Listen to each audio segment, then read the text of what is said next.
आज आपका कक्षा 7वीं में स्वागत है। फलों के इस खेत को ध्यान से देखिए। Look at this field of fruits. ये देखिए, ये फलदार वृक्ष हैं और कुछ वृक्ष दूसरी प्रजाति के भी इस खेत में हैं। तो आप इस खेत को किन वृक्षों का खेत कहेंगे? फल वाले वृक्षों का खेत या सेब के वृक्षों का खेत? ये सभी सेब के पेड़ हैं बच्चों। तो इस खेत को हम सेब का बगीचा भी कह सकते हैं। यह क्यों कह सकते हैं? क्योंकि इसमें सभी पेड़, अधिकतर पेड़ सेब के पेड़ हैं और दूसरे पेड़ बहुत गिनती के हैं। आइए एक और दृश्य देखें। क्या यह खेत मिर्ची का है? Is this a field of paper? बताइए बताइए, सोचिए सोचिए। मिर्ची के पौधे नजर आ रहे हैं आपको, तो क्या इसे मिर्ची का खेत कहेंगे? नहीं ना। इसे हम किसका खेत कहेंगे? ये किस चीज के पौधे हैं? ये टमाटर के पौधे हैं। तो इस खेत को हम टमाटर का खेत कहेंगे। इसे टमाटर का ही खेत क्यों कहेंगे? यह भी एक प्रश्न है। क्योंकि इसमें अधिकतर पौधे टमाटर के पौधे हैं, इसीलिए इस खेत को हम टमाटर का खेत कहते हैं। इस प्रकार के दृश्य और इस प्रकार की घटनाएं हमारे साथ दैनिक जीवन में होती रहती हैं। इसमें इस खेत को टमाटर का खेत कहने के पीछे गणित की एक मुख्य अवधारणा का रोल रहता है, उसकी भूमिका रहती है। कौन सी अवधारणा का? वो अवधारणा है बहुलक, मोड। आइए जाने ये बहुलक क्या है। What is mode? दिए हुए प्रेक्षणों के एक समूह में सबसे अधिक बार आने वाला प्रेक्षण इस समूह का बहुलक कहलाता है। देखिए, ये भी प्रेक्षण है, ये भी प्रेक्षण है। मैंने आपको आंकड़े क्या हैं इस वीडियो में बताया था कि आखिर ये प्रेक्षण होता क्या है। तो आप ये देख रहे हैं कि अधिकतर पेड़ सेब के पेड़ हैं, इसलिए इस खेत को या इस बागीचे को सेब का बगीचा कहेंगे। उसी प्रकार इस चित्र में अधिकतर पेड़ या अधिकतर पौधे टमाटर के पौधे हैं, इसलिए इस खेत को टमाटर का खेत कहेंगे। तो यही है बहुलक की अवधारणा। The mode of A set of observation is the observation that occurs most often. सबसे अधिक बार आने वाला प्रेक्षण किसी भी समूह का बहुलक कहलाता है। आइए इसे गणित में समझें। आंकड़ों 1 1 1, 2 2 2 2 2, 3 4 4, 5 6 7 ये कुछ आंकड़े हैं जिन्हें आरोही क्रम या इंक्रीजिंग ऑर्डर में व्यवस्थित किया गया है। इनका बहुलक ज्ञात करना है। तो आप देख रहे हैं हमारे पास कौन से आंकड़े हैं। मैंने आपको टैली या मिलान चिन्ह की सहायता से भी आंकड़ों का वर्गीकरण करना बताया था या आंकड़ों को संगठित करना बताया था। तो 1 कितने बार है हमारे पास? 3 बार, 3 टाइम्स। 2 कितनी बार है? 5 बार। और 3 1 बार, और 4 2 बार, 5 1 बार, 6 1 बार और 7 भी 1 बार। ये 1 टाइम है।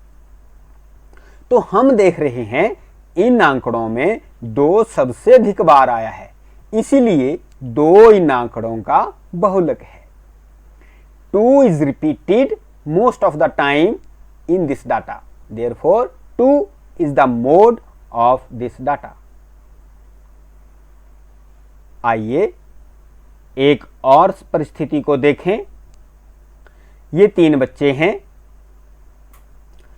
इन्हें यह कहा गया कि ये कुछ गेंदें हैं जिन पर कुछ अंक चिन्हित हैं, 6, 2, 5, 7 और 7।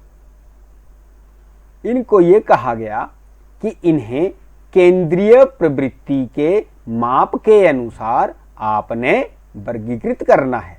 सेंट्रल टेंडेंसी के अकॉर्डिंग इन आंकड़ों को व्यवस्थित करना है।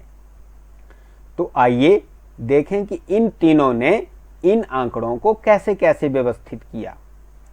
सबसे पहले इस लड़के ने क्या किया, इन आंकड़ों का माध्य ज्ञात कर लिया, क्योंकि यह जानता था कि माध्य ज्ञात करने से उसे ऐसा अंक मिल जाएगा जो इन सभी अंकों को प्रदर्शित कर देगा। तो देखिए, इस बच्चे ने इन आंकड़ों का माध्य ज्ञात किया। सभी प्रेक्षणों का योग बटा प्रेक्षणों की संख्या, sum of observations upon number of observations. तो इनका योग 27/5, 27/5 बराबर 5.4। तो उसने केंद्रीय प्रवृत्ति का माप 5.4 माध्य के रूप में ज्ञात किया। उसी प्रकार दूसरे बच्चे ने इसे इसने इसे 5.4 सब गेंदों को लिख दिया। दूसरे बच्चे ने यह देखा कि इन आंकड़ों में सबसे अधिक बार 7 अंक आया है, इसलिए यह इन आंकड़ों का बहुलक है। तो इसलिए उसने सबको 7 बोल दिया कि 7 है, और यह बहुलक के रूप में इसने केंद्रीय प्रवृत्ति का माप निकाला है, सेंट्रल टेंडेंसी निकाली है इन डाटा की। लेकिन तीसरे ने कुछ अलग काम किया। उसने इन आंकड़ों को आरोही क्रम में व्यवस्थित किया। आइए देखें, 2, 5, 6, 7 और 7। उसने पहले दो आंकड़ों को अलग कर दिया और अलग पिछले 2 आंकड़ों को भी अलग कर दिया। फिर बीच में एक आंकड़ा उसने ज्ञात कर लिया, और वह आंकड़ा है 6। तो उसने बोला कि 6 जो है वो इनका सबसे मध्य वाला बिंदु है, इसे हम माध्यक कहते हैं, और अंग्रेजी में से मीडियन कहते हैं। तो बच्चों, ये तीनों मीन, मोड और मीडियन केंद्रीय प्रवृत्ति या सेंट्रल टेंडेंसी के माप हैं। These are all measures of central tendency. ये किसी भी आंकड़ों को किस प्रकार व्यवस्थित करना है अपने प्रयोग के अनुसार, अपने मतलब के अनुसार, अपने परीक्षण के अनुसार, तो उसको ये बताते हैं। इन तीनों की हमारे जीवन में अलग अलग भूमिका है। जैसे है माध्य, तो जब हम अपना परसेंटेज निकालते हैं वो भी माध्य के रूप में ही हम निकालते हैं।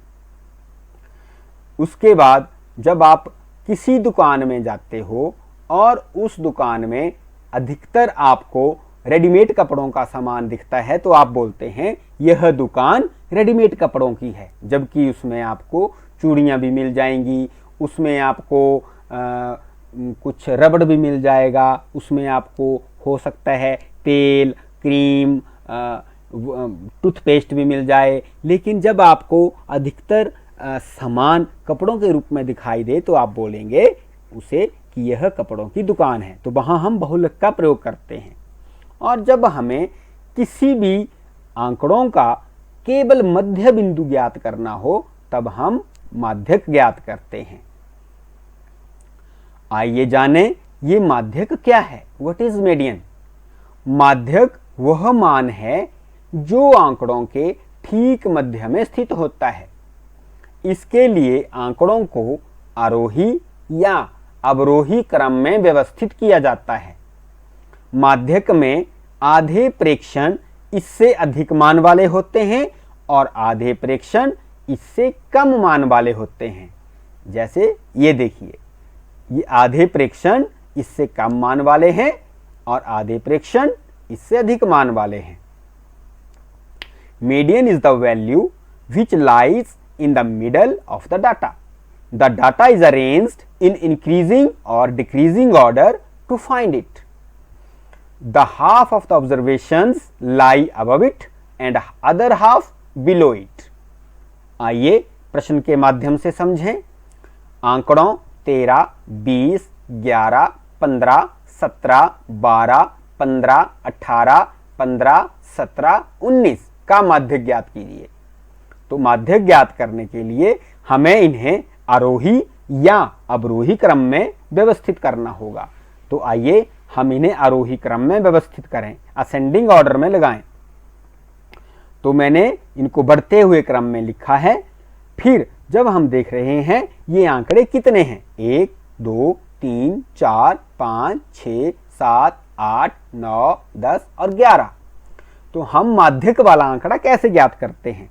हम एक आंकड़ा यहां से छोड़ देते हैं और एक आंकड़ा पीछे से छोड़ देते हैं, फिर एक आंकड़ा आगे से काट देते हैं और एक आंकड़ा पीछे से काट देते हैं, फिर आगे से, फिर पीछे से, फिर ऐसे ऐसे करते हमारे पास एक आंकड़ा बच जाता है। तो जो आंकड़ा बचा वो क्या है? हमारा माध्यक, मीडियन। अब देखेंगे इससे पीछे, इससे कम वाली कितनी संख्याएं, कितने आंकड़े बचे? 1, 2, 3, 4, 5। और इससे आगे वाले 1, 2, 3, 4, 5। तो देखिए इससे आगे भी 5 हैं और पीछे भी 5 हैं। तो ये मध्य वाला बिंदु है, इसीलिए इसे माध्यक कहेंगे। लेकिन बच्चों क्या हो जब 2 बराबर आंकड़े बच जाएं, 15 और 17 बच जाता मेरे पास, तो क्या करता मैं? इससे आगे भी उतने ही आंकड़े होते और इससे पीछे भी उतने आंकड़े होते और बीच वाले 2 बच जाते। तो हम क्या करते? हम इन दोनों का योग करते और उसका माध्य निकाल देते। 15 जमा 17 बटा 2। फिर जो अंक हमारे पास आता वो माध्यक इन आंकड़ों का कहलाता है। अब आपको समझ में आया कि नहीं? एक बार फिर से देखेंगे। यदि हमारे पास बीच में 2 आंकड़े बच जाएं तो हम उन दोनों को जोड़ देते हैं और उसका आधा कर देते हैं। फिर जो हमारे पास उत्तर संख्या आती है वह इन आंकड़ों का माध्य कहलाता है।